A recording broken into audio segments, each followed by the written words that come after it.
Welcome to Crowsdale's very own original talk show, Know Your Neighbor. I'm your host, Caroline Riskowich. Every single person that we encounter in our day-to-day lives has a story to tell. Sometimes when we meet someone for the first time, we get just a very small glimpse of who they are and what made them the person in the present moment.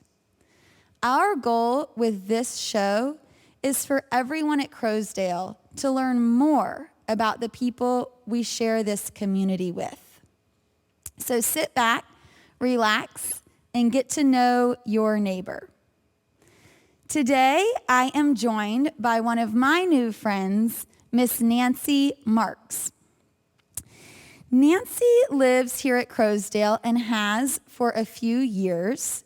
You may have seen her around the community with her adorable poodle, Girly. She lives in Barrett's Court, so you might have seen her there, or caught her on her way to swim at the pool. If you've met Nancy, you probably also know that she is an avid Duke fan. But we're still friends. When I first went to visit Nancy, I knew it was her house. Even her license plate said something about Duke. She had on her Duke t-shirt. We'll hear more about that later in the interview. But for now, I'm so excited to welcome Nancy. Thank you for being here. Thank you. I'm so happy to be with you this morning. We are so glad you're here. So let's start with the same question I've asked every guest I've had on the show. How are you doing, Nancy? 2020 has been one for the history books. One we hope that will never be repeated, but I'm so blessed to be where I am. Yes, I'm physically isolated more than I would prefer to be, but there are ways to get to see people and hear from people, and I have a daughter close by. So it's wonderful to be here. I don't want for anything. How blessed can you be? When they bring your food to you every day, I mean, you don't have to go out and get it and cook. So I'm blessed to be here and so thankful for this particular blessing. Even when there's a lot that would be reasonable to complain about, we have to meditate on the things that we're really grateful for. Right. Thank you for pointing that out, because I know it's a reminder I could certainly use, and I'm sure everyone could. Well, let's start at the very beginning. Where were you born and raised, and what was your childhood like, Nancy?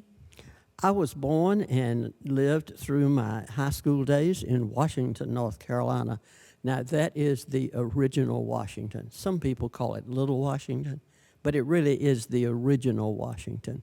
And it was a wonderful community to grow up in. It only had 4,000 to 6,000 people at the time.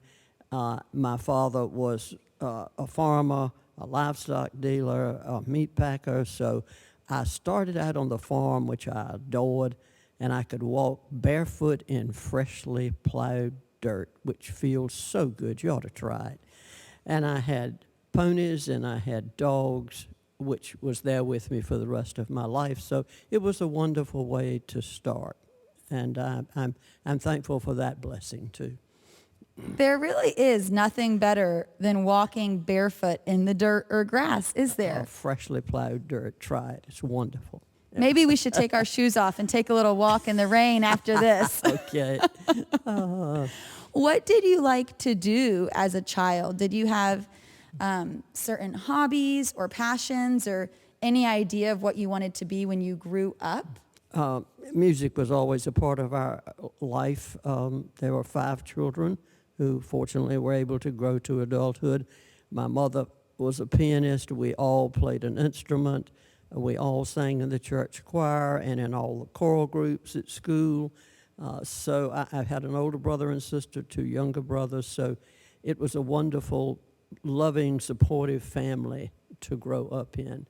It was just a great community, good friends, you know, and I found that the Episcopalians were just as nice as Methodists because my friends were Episcopalians, and they tried to teach me, put something on my head when I went to church. I remember this was a while ago, and I couldn't understand why that was necessary. But anyhow, wonderful friends, wonderful school, wonderful teachers. It was just a great supportive place. Enjoying school as a child probably made you realize the importance of education, which is Yes. something you're still passionate about today, correct? Right. Well, were you a good student, Nancy?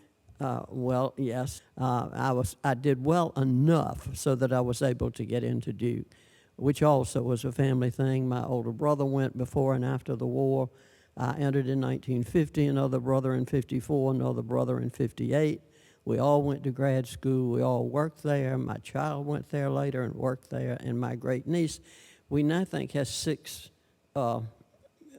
different kinds of degrees from there. We sort of stopped counting. My great niece, sorry, she's my great niece. So it's a family thing. And again, the teachers and the administration, all the people there were so supportive and encouraging that I was blessed. You come by your Duke fanaticism honestly. Yes. We all sang in the chapel choir forever, all the years we were there. At Duke Chapel? At Duke Chapel, yes. It's a lovely place. Has a lovely resonance with, you know. We might need to get you to do a little singing in this auditorium sometime, Nancy. Now I sing tenor and bass instead of alto.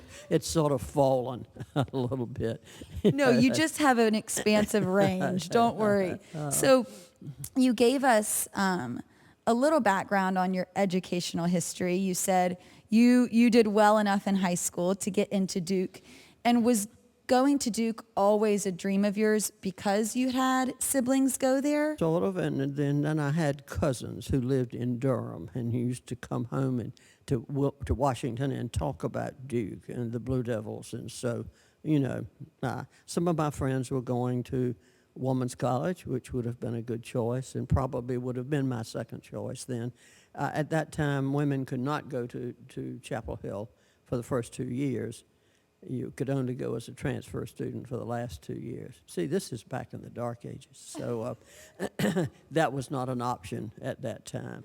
Students who were women could go to Chapel Hill just for their last 2 years. Last 2 years. But right. at Duke, women could go for all 4 years. Right. In fact, Mr. Duke, when he gave money for the campus to come, for the university or the college it was at the time, to come to this campus, one of his requirements was that women be admitted, and that was in 1898.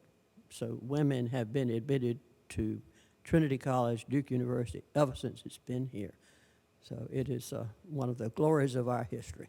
I did not know that tidbit of Duke history, and I grew up in Durham, and I'm a Carolina fan, but you're kind of swaying me to think maybe Duke isn't so bad. Duke is great. But later, when I was in college admissions and then again in college placement, I got to know all the college admissions officers and financial aid officers all across the state, and believe me, this is a wonderful state to be in if you want a good education. It's just, you know, there's no end of the opportunities that you have. We have 17 of the best public schools in the country. We have 37 of the best private schools and colleges in the country, and we've got 57 technical institutes and community colleges, all within 50 miles of every resident of this state. So there's really no excuse for not going on and getting an education of some sort. So again, we're blessed to be in this state, and I love them all. They took my kids, they helped give them money so they could go. So I think Carolina's wonderful. It's the best public school I know. It's one of the oldest, as you know, and its first student was from Wilmington, North Carolina, that they tell us walked all the way from Wilmington there to enroll. So, you know, he was really motivated. I'm not sure I would have been that motivated. But I agree that we are in an incredible state for education, public and private, at all levels. And that's a blessing to not take for granted. Absolutely. So you mentioned that you did work at Duke as well. Right. Can you walk us through, I know you got other graduate degrees as well. Can you break down the timeline of after you graduated from Duke, sort of your continued education and also some of your professional background? Well, after I graduated, I was again blessed to be able to spend a year in Aberdeen, Scotland on a Rotary Foundation scholarship, which was just a marvelous experience, and I couldn't have gone otherwise. And I got to do a lot of traveling in Europe and stay with Rotary families all over, which was just an amazing education in itself. And then I came back for 2 years and taught at my home school where I had graduated and had been the first woman president of the student body and loved that school. So I taught for 2 years there in order to visit the Rotary clubs in that area who had nominated me for this scholarship. And once I felt I was finished with that obligation, I went back to the placement office at Duke and said, okay, I'm ready to go see the big cities and see where I want to teach now, because I'd thought about being a director of Christian education because I loved my experiences with MYF growing up, from the local level through the national level, and I just was so appreciative of the adult advisors we had, and I thought, that's what I want to do. But then I figured if I went into teaching, I could get them 5 days a week instead of 1 or 2 days a week. So I decided to go in teaching. So I went back to the placement office and said, okay, where can I go get a job in one of these big systems now? And then they said, well, the admissions office is looking for someone, and I think you would enjoy being there for a while. So we chatted, and I did, and became a member of the admissions staff for 3 years. And again, got to travel and meet all these people and all these wonderful admissions folks who really love their jobs and love their kids, you know. Then I fell in love with the Rotarian from Wilmington, and so I moved to Wilmington and didn't plan to work again, and we did a lot of traveling, had a child, and when she was ready to go to school, the director of guidance in that county, whom I had known, whom I work at Duke, came and said, we're starting a new school. I want to rearrange the way we do the specialties of counselors. Would you come and join us and be the person who does college placement for those? And husband and I talked and thought, well, this sounds like an interesting opportunity. And he said, well, you know, our child has got to go to school now. We can't travel. So maybe that's a good thing to do. And it meant I had to get a graduate degree in guidance and counseling. So I took the job. We all moved to Chapel Hill in the summertime so that I could get my graduate degree because it had the best program and the best advisor, who was just one of the gifts, another gift in my life. So we did that in the summertime while my husband, who had become a county commissioner, got to go to the Institute of Government and learn how to be a commissioner, and my child went to the YMCA play school. So we all became very happy residents of Chapel Hill, and I got a graduate degree there, which was a wonderful contribution to the rest of my life. As my very wise husband said at one time, it's probably the best gift I could have given you. And he was so right, because I loved my job. Then for the next 30 years, that's what I did, with 400 to 600 seniors every year. And about 90 to 95% of them went on to college or tech school or some type of education. And they became, you know, my doctor, my lawyer, my plumber, my electrician, the people who worked on my roof, who tended my house, who ran the CVS store that I went to. My kids ran the bank. They were just all over town doing their thing, and I was so proud of every last one of them. I really was. And then there was some that didn't go on. One of my favorite stories, my young friend Steve, and I called him in and said, Steve, you haven't come to see me. What are you going to do next year? And he said, well, I'm kind of working hard. He was running 2 jobs, running 2 businesses. He had a cleaning business that he was running that included some of the schools, in addition to which one of our mutual friends who had graduated the year before and was at Chapel Hill. The two of them were designing and selling T-shirts out of the back of their car. So he was doing pretty well in both things. And I said, well, Steve, at some point when you're making lots of money, you need to go and take a course in accounting and a couple of business classes so you'll know what they're doing with your money. Okay. He became very successful. He opened a business of his own, and clothing business, did very well, and then decided to go into the construction business and did very well. And I saw him when he was still in the clothing business, and he smiled at me and gave me a hug, said, I took that accounting class. It really is helpful. I'm glad I did it. So I had lots of just great kids. One of my kids has been mayor forever now. One of them is head of the county commissioners forever. So I'm really proud of them. And I told them they had to get a job because they had to do well, work hard, so they could pay for my Social Security. That is incredible. I'm just sitting here soaking it all in and feeling so appreciative that we have people like you in the North Carolina school system. And I know I'm not the only one that feels that way. I would like to read you something. If you just tuned in, Nancy is an education extraordinaire and went to Duke before going to Aberdeen, Scotland, one of our mutual favorite places in the world. She then taught before working at Duke in the admissions office. I think it's neat you got to see the college admissions process before becoming a high school guidance counselor, helping those students choose their college.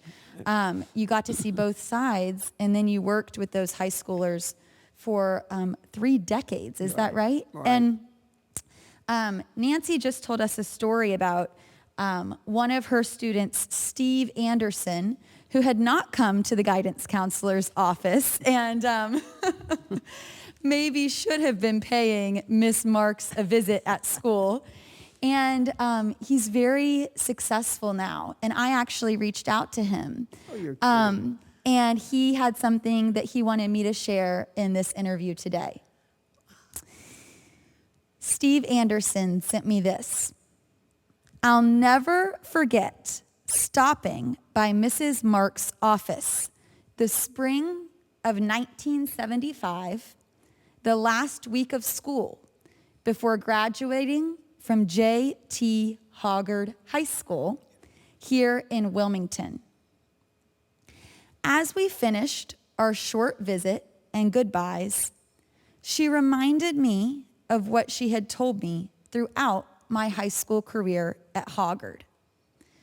Mrs. Marks was one of the first people to tell me that I could be anything I wanted to be, and I could do anything I wanted to do. He continues, I truly believed what Mrs. Marks told me that day, and I have strived throughout my life to be the best at what I do. And it is Nancy Marks, my high school counselor, who made me believe that. I recall that we had 600 students in our senior graduating class, but Mrs. Marks had a way of making each one of us, including me, feel special and important. Gonna cry. I'm going to cry. I'm getting choked up just reading that. So that's a letter from one of Nancy's students back when she was that counselor at a high school in Wilmington. And he is one of hundreds of your former students who is excelling in their field and who thanks you for planting that seed in them when they were just a teenager. So he sends you his very best, and I know your other students do as well. Thank you. Thank you. That was a surprise for Nancy, and so she may be a little choked up. I was really excited that I got in touch with him. So he sends you his very best. And you've gotten to keep in touch with some other students thanks to social media, right? Yes. I'm not very technically skilled. I really am not. But my sweet daughter got me on the computer and Facebook. She said you can see your kids and you can see their grandkids, and that's just wonderful. So I got to keep up with a lot of them that way. I know it's good to keep up with your family and also what some of these former students are doing. Right. So when I first met Nancy and first heard about her, I was told that she had two twin passions, one being education, which we've talked about up to this point, and the other passion being healthcare. And this sort of dichotomy and her interest in these things led her to become a really well-known figure in Wilmington, where she and her family were at the time. And we'll talk a little bit more about some of the recognition, the well-deserved recognition she got for her advocacy in those spaces. We've heard about how your love and passion for education came about. How did your desire to volunteer your time and learn more about healthcare, how did that first start? One of the things that you could do when I graduated from high school would have gone and become a nurse as well as a teacher. And I was one of those folks that sort of might faint at the sight of blood kind of thing. So that probably wasn't what I was going to do. But I always thought it's really important, and I still believe this with all my heart.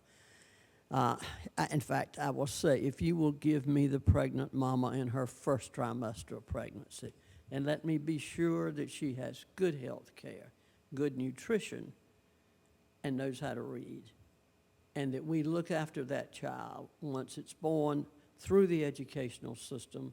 And I would rather educate than incarcerate. It's a lot cheaper. But if we don't do that, we're in trouble. I could solve, I'm convinced, 70 to 80% of the social problems of the world if we could do that from the beginning. So I think you got to have both. And when I went to Wilmington, my husband had been very active in the community always. He was semi-retired at the time, but he'd been on every social service agency board in the community. He'd started a couple of them where he thought there were some holes that needed to be filled. And he was active in the hospital area, and we had 2 bond issues to try to get a new hospital when we were there, and we worked diligently on those and finally got the second one passed and had this wonderful new medical center that was integrated finally in 1967. We finally got that. Wow. And so before I went to work, I worked with the auxiliary, and that's a great way to know the community. If you want to know the community, go volunteer at the hospital. And in New Hanover County, we have just the one hospital, so it serves the needs of all the people everywhere in that county, and it's a great way to know what's going on in the community work in the hospital. So I did that before I went to work, and then when I retired, I went back and was doing that, and was fortunate to be given a position on the board of trustees, and was there for 6 or 7, 8 years. I don't remember exactly how long. But in the interim, in 1981, my husband was diagnosed with dementia, with Alzheimer's disease. Now, this was back before anybody knew anything about this. And we didn't know what to do about it. Fortunately, he was diagnosed here, and they referred me to the Duke Family Support Program. At that time, it's called Duke Family Support Program for Alzheimer's and Related Dementias. And this wonderful lady, Lisa Gwyther, a social worker, started that program and served there until she was 70 years old. She just retired a couple of years ago. She knew more about this than anybody else I knew in this state. So I could be on the telephone with her anytime. And then they had told me that he had to have 24-hour-a-day care. And I was working and needed to work for lots of reasons. And he couldn't drive, and he couldn't use any kind of his mechanical equipment in the wonderful workshop that he had. Within the month, the Lord sent me another angel, and this one was a minority lady who is Wilmingtonian, had been in the D.C. area running nursing homes, and she came home to start an adult daycare in honor of her grandmother who had needed one, and there wasn't one at that time.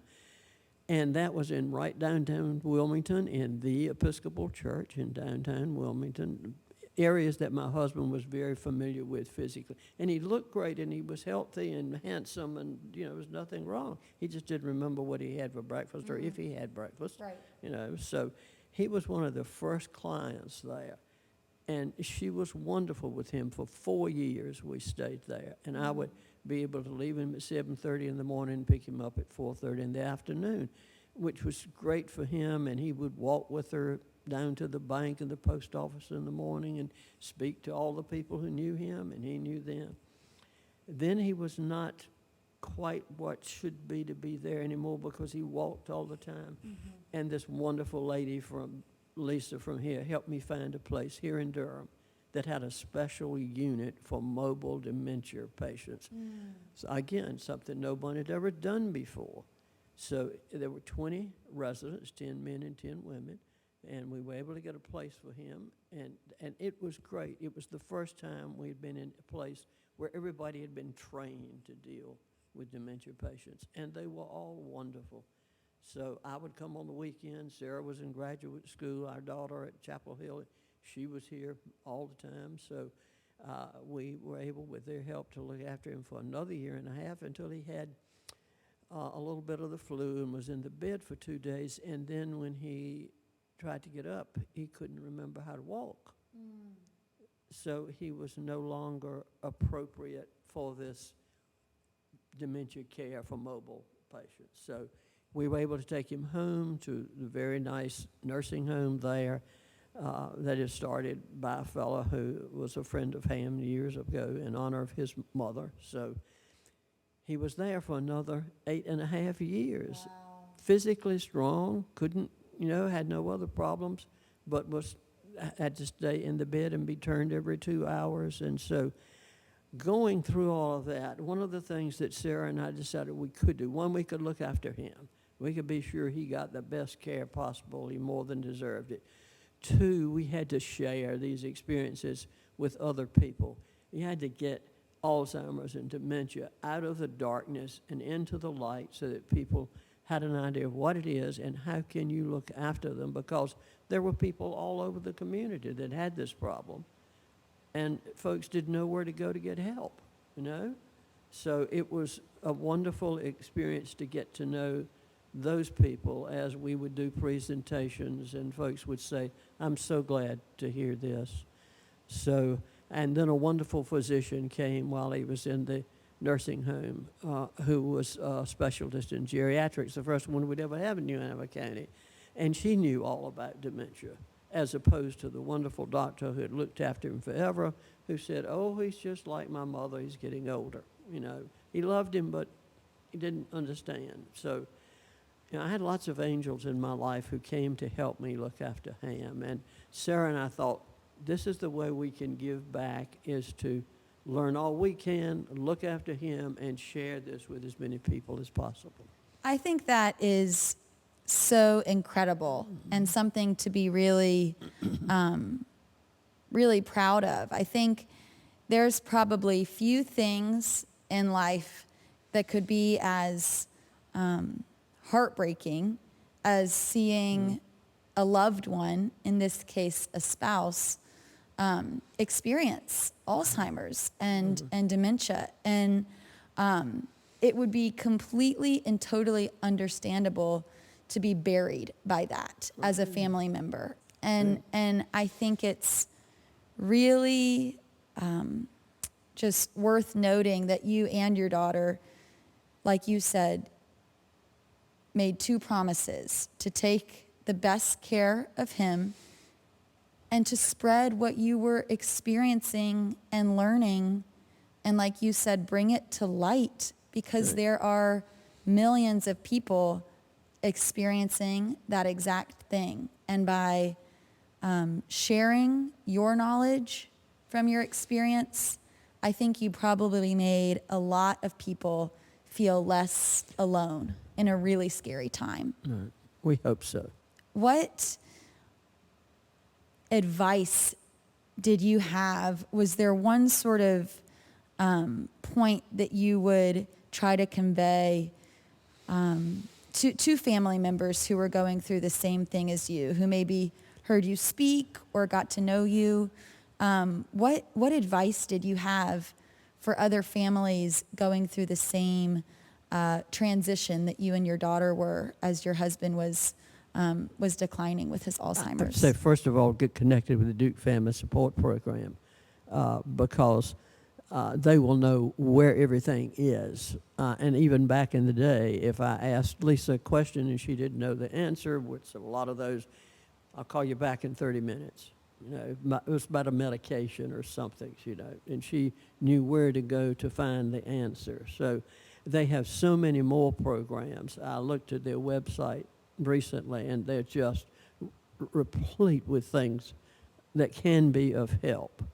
They have early onset groups now. They have daughters groups that connect with some other people who can share experiences with you, but also folks who know a lot and can point you in the right direction, because without that, we would have been lost.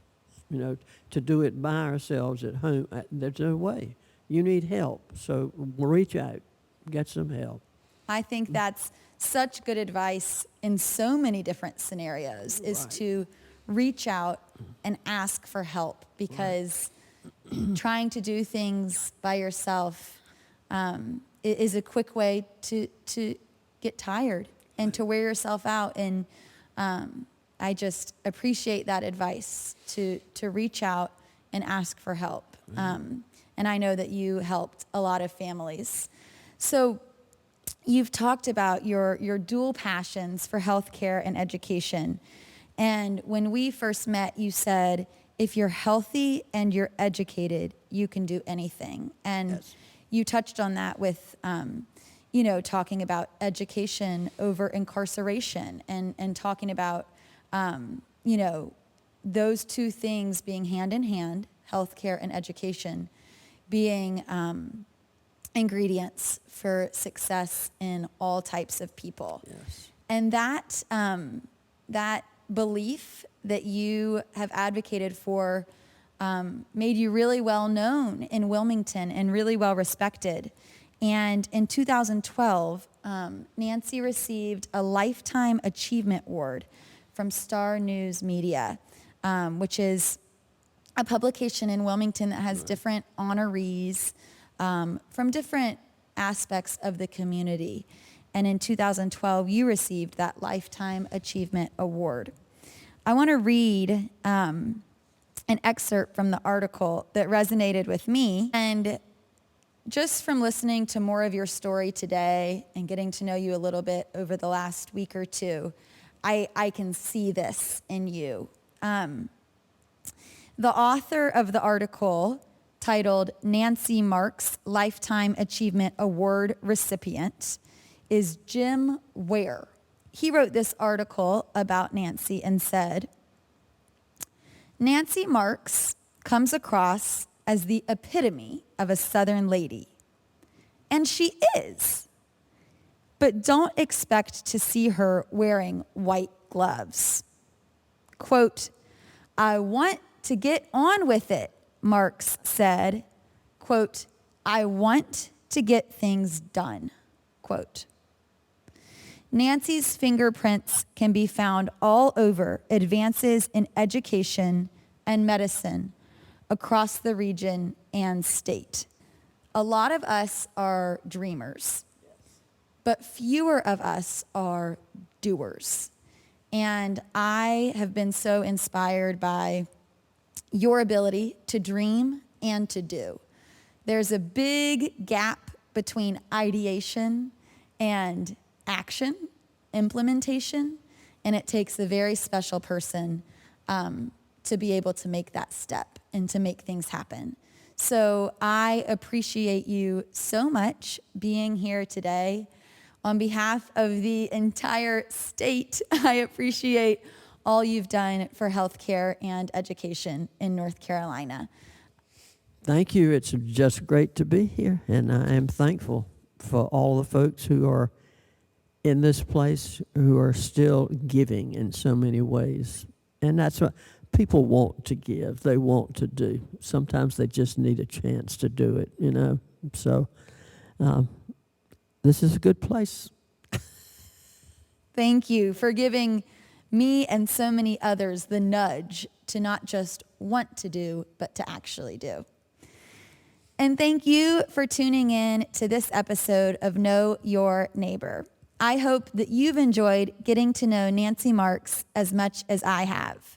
If you see her around the community, feel free to stop and ask her questions about her spectacular history in healthcare and education here in North Carolina. I do want to note also that Nancy's interview and the former episodes with Ruth Ann and Tom are also available online. You can see links to those interviews on Vibrant, so check it out. Thanks to Krissa and Denise in Life Enrichment for helping put on this show, and thanks again to you, Nancy, for being here.